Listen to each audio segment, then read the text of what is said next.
Murder in Paradise, Miss Marple's Caribbean holiday turns deadly. Published in 1964, a Caribbean mystery transports Miss Marple from her familiar English village of St. Mary Mead to the sun-drenched setting of a luxury hotel in the West Indies. Ostensibly on holiday, the elderly sleuth soon finds herself amidst intrigue when a fellow guest, a retired major, hints at a mysterious murder tale, only to be found dead shortly afterward. With her keen eye for human behaviour, Miss Marple begins piecing together a chain of suspicious incidents involving hotel guests and staff. Christie crafts a closed-circle mystery in a new geographical backdrop, balancing the exotic with the familiar framework of her enduring detective. The novel explores recurring Christie motifs of deception, concealed identities, and the facades of respectability. Yet here, the themes are filtered through the lens of age and vulnerability.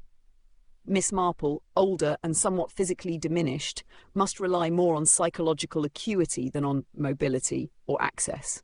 Themes of cultural contrast also emerge, as Christie juxtaposes the colonial leisure class with the natural dangers and social hierarchies of the Caribbean.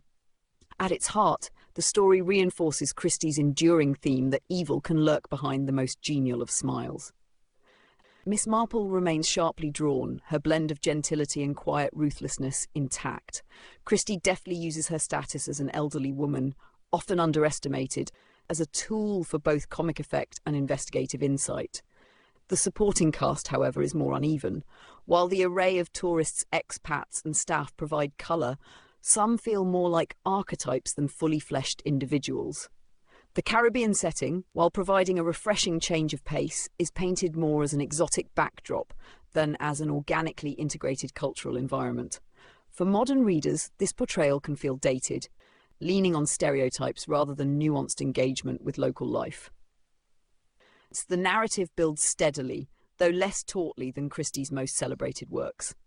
The first half lingers on establishing personalities and relationships, creating a languid, holiday-like rhythm that mirrors the setting.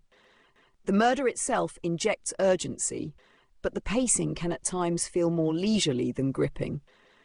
The final resolution, however, delivers a clever twist that reinforces Christie's reputation for surprise endings. Christie's prose is characteristically crisp, accessible, and tinged with irony. Her dialogue captures social dynamics with precision, and her ability to weave suspicion into seemingly mundane interactions remains undiminished. While the novel lacks experimental formats, its straightforward storytelling aligns with the Golden Age tradition, favouring clarity over stylistic flourish.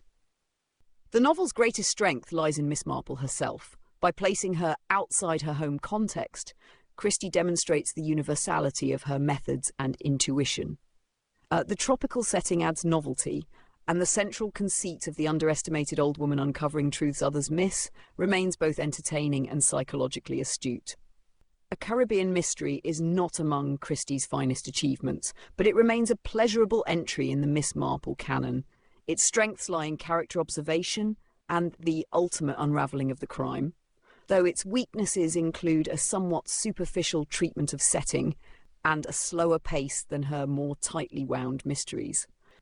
For fans of Miss Marple, it offers a satisfying holiday excursion, but newcomers may wish to begin with The Murder at the Vicarage or Sleeping Murder for a sharper introduction.